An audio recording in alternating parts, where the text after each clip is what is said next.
What's going on, Skullbrains? It's time to find out what happens to Melek after he sets off a slippery hidden trap in the next issue of The Ancestral Trail.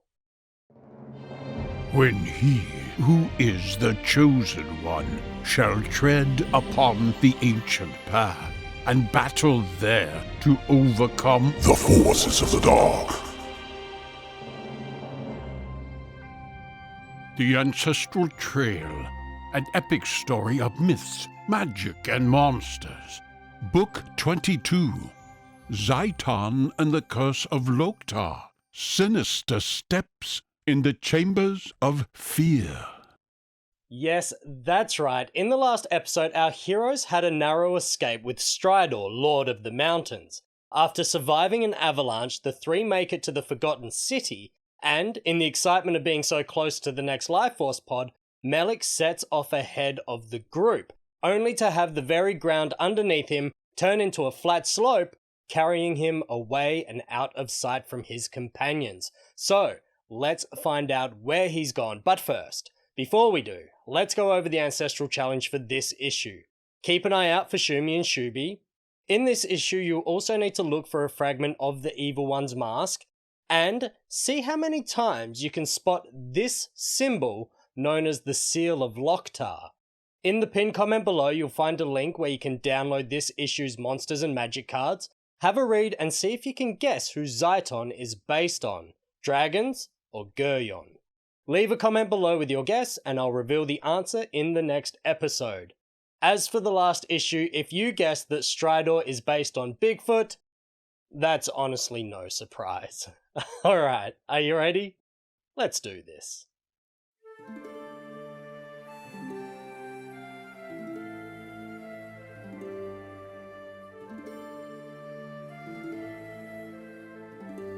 On the 22nd day,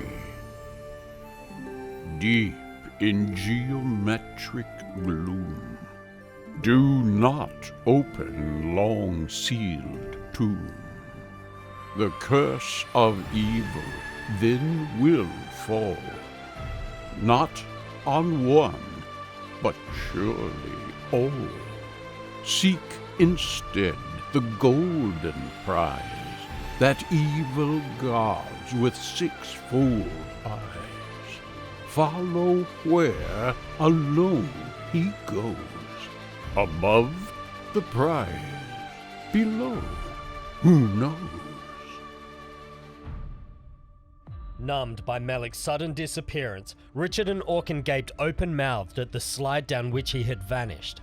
As they stared, there came the grinding of stone against stone, and the slab tilted up into its former position, locking into place with a heavy click. The hillside looked just as it had before, a seemingly natural formation of eroded rock strata. Orkin was the first to move, prodding and pulling at the ground in search of the hidden passageway. "If you go on like that," Richard warned, "you'll end up disappearing like Melek. We don't know how that trap was sprung, and there could be more waiting for us." Richard and Orkin started checking the ground where Melek last stood. At every moment, they were prepared to throw themselves to one side, in case they sprung a trap. Then Richard spotted Melek's glasses. He picked them up and they searched the area with renewed vigor. Still, they could find nothing that would gain them entry to the secret passage. Reluctantly, the two walked on down the hill until they reached the valley floor. They scouted the immediate area, inspecting every nook and cranny for clues. It was as if the earth had swallowed the scribe and his books. Eventually, they had no choice but to abandon their search and move on. "What are we going to do without the Book of Prophecies?" Orkin asked in a glum voice. "What are we going to do without Melek?" Richard shot back. "Not just the Book of Prophecies. For now, I think we should head for the pyramid. Getting the pod is our main priority, and Melek knows that. If he can, he will head for the pyramid too." They trudged along the path through the valley.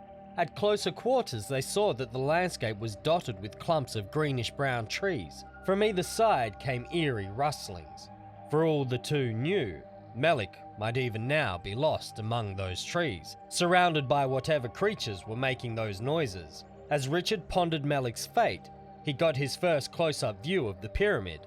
The structure soared smooth-sided from the ground, its architectural precision standing in sharp contrast to the rough landscape around it. It was clad in sheets of polished amber, whose translucent surfaces shone golden in the sun.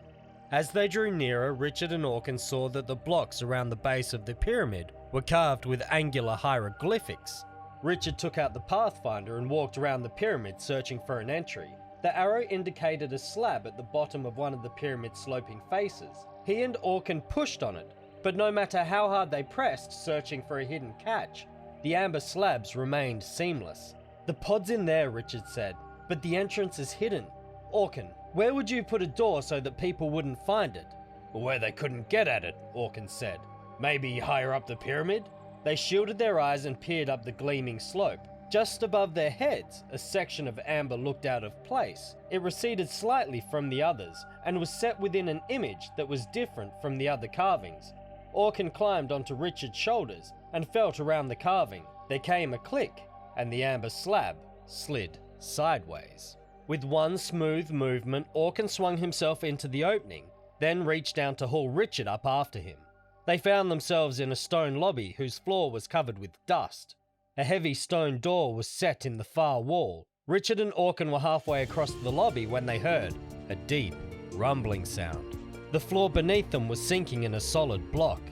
It was like being in a high-speed lift. For a moment, Richard and Orkin felt as if their feet were going to lose contact with the floor. Their stomachs lurched as they plummeted down into the dark. There was no way of telling how far they had travelled when a welcome heaviness within them signalled that they were losing speed. There came a steady crunching of stone against stone, and then they stopped altogether. Richard and Orkin were at one end of a cavernous chamber, whose walls gave off a strange amber glow. At the other end of the room squatted a slope-sided block of stone, topped by a flat lid. They had gained access to the heart of the pyramid, its tomb chamber. "The pod must be in the tomb," Richard said without consulting the Pathfinder. "Let's hope there's an easy way into it." They stepped off the platform that had brought them there, and as soon as they were clear, it shot back through the ceiling to the lobby above. As far as Richard could see, there was no other way out of the room. Their only hope was that the tomb itself would provide an exit. They walked up to the tomb. Its surface was covered with figures and symbols. "There must be a catch somewhere," Richard murmured, as he started to feel his way over the carvings. Suddenly Orkin grabbed Richard's arms. "What's that?" he whispered. The warrior's keen ears had picked up a dry rustling sound from the opposite side of the chamber. "You carry on searching," Orkin said. "I'll go see what it is." He drew his sword and slid quietly round the corner of the tomb. Advancing towards the center of the room was a strange creature, half bird and half reptile. Its lower body was that of an iguana, but a pair of wings sprouted from its shoulders. 3 separate necks, scaly at the base, became more feathery towards the top, and each ended in a head, equipped with a curving, toothy beak and glittering gimlet eyes. The creature spotted Orkin at once, and its expression turned vicious. The 3 heads jerked backwards as the beast surged into attack. "Get back, quick!" Orkin shouted to Richard. Even as Orkin spoke, Richard pressed a bulbous outcrop on the tomb's side. The lid slid slowly back. "Got it!" Richard shouted. The monster's 6 eyes had widened in horror as the tomb opened. Orkin stared as his former foe backed off, turned tail and fled, disappearing as if by magic through the far wall. "What did you do?" Orkin asked. "I just opened the lid," Richard replied. "What's wrong?" Orkin was telling Richard what had happened when they heard a grating sound. Then the stone platform thumped to the ground. A small figure stepped off, and the lift whizzed back up. "Richard! Orkin! Are you there?" a voice cried out. It was Melek. They rushed over to greet him, clamoring for news of his journey. The scribe quickly told them how he had fallen through a trapdoor into a maze of tunnels. Then, more by luck than skill, he had found his way out and consulted the Book of Prophecies. "I came to the pyramid as fast as I could," he said. "I wanted to stop you before it was too late." Melek sat down and read out the verse from the book. "Well, I wonder what the curse is," Richard said as the scribe closed the book. "Well," Melek began, "I managed to decipher the inscriptions on the pyramid's outer wall." "You could read them?" Richard interrupted. "Of course," Melek said. "This is the tomb of Loktar, and it is guarded by Zyton, a 3-headed monster. Opening the tomb sets off a self-destruct mechanism. The pyramid will sink into the ground, taking with it Loktar, and whoever dared open his tomb. Melek looked at their horror-struck faces. You haven't opened the tomb, have you? Melek asked shakily. Richard and Orkin nodded and turned towards the tomb. Already the lid had slid more than halfway off, and a dank haze was rising from inside. They ran over and tried to shove the heavy stone slab back to its former position. Their efforts were useless. The lid continued to grind open. The smell that came from the tomb was beyond description. Let's get out of here, Richard shouted. We'll follow the creature that Orkin saw. It had 6 eyes. Where did he go out? Richard asked Orkin. Orkin led Richard and Melek to the wall through which Zyton had escaped. A zigzag crack ran from floor to ceiling. It was a door of some sort, but how did it open? Suddenly Orkin gave a shout. On the floor, some little way from the wall, was a worn patch of stone. Orkin stepped on it and the wall slid apart to reveal a flight of steps. They rushed through the gap. As they did so, they heard a noise from Loktar's tomb. Once again, Richard searched around for the closing mechanism. A horned emblem was carved on the floor.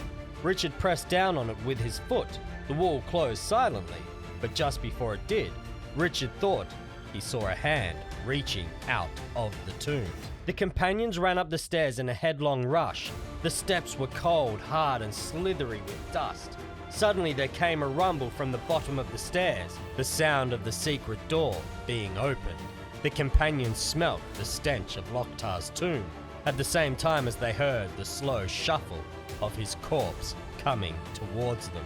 The stairs turned a corner and stopped abruptly in a wall of solid rock. There was no way out. The only route, as far as they could see, was back the way they had just come. It's a dead end! Orkin shouted angrily. Where can we go from here? Richard took out the Pathfinder. Its tip pointed upwards and was shining brighter than he had ever seen it. He looked at the ceiling and gave a shout of jubilation. There above their heads was a metal grill. That's our way out, he said. He unwound Kika's belt from his waist. As soon as it was free, the belt shot up and wrapped itself around the bars. Then it began to lengthen. Richard held on to the end of the belt and hauled. Again, the belt helped him, bunching back on itself like a python to rip the grill free. For a moment, nothing happened. Then the bars burst from the ceiling in a shower of stone and mortar. Richard wasted no time. He hooked his fingers round the edge of the hole and pulled himself up. He found himself at the bottom of a tall shaft that reached up through the pyramid. At its end, far away, he saw a glimmer of blue sky. To one side, a pod glowed in a small niche. He snatched it up and wedged it into his pocket. It was as if Richard had set the curse in motion. The pyramid gave a lurch and began to sink into the ground. Orkin and Melek yelled in terror, and before Richard could lend them a hand, they had both scrambled into the shaft. With them, they brought the rank grave odor of Loktar's approach. The curse! It's happening! Orkin shouted. Already the pyramid was growling its way into the earth with a noise that made normal speech impossible. Specks of loose mortar tumbled onto their heads. We've got to get up there, Richard shouted. At that moment, Loktar arrived beneath them. They saw a wrinkled face of incalculable antiquity staring up at them through dust-filled eyes. The pyramid lurched again, throwing Loktar off balance. He staggered sideways and slipped on the stairs. The trio heard his body slither down the treads. Richard felt a rush of hot air from below. His first assumption was that something had caught fire in the pyramid's foundations. The wind strengthened and intensified until it was a burning, howling gale. The three clung to the walls, but the searing hurricane was too strong. First Melek, then Richard, and finally Orkin were blasted upwards, like so many particles of soot. And that is the end of issue number 22. So how did you go with the Ancestral Challenge? Shumi and Shubi were here on the prophecy page again. As for the fragment of the Evil One's mask, that was here on page 338. I had a hard time spotting this one myself. As for the Seal of Loktar, that appeared twice. Once here on page 341 above the entrance to the pyramid, and also on Loktar's ring as he began to climb out of his tomb on page 348.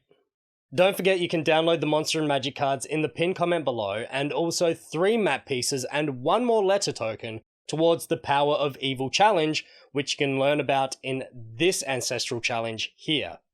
Thanks for watching, and please hit that subscribe button and ring the bell icon if you are enjoying these videos. Hitting that like button will also help the channel out, so thank you.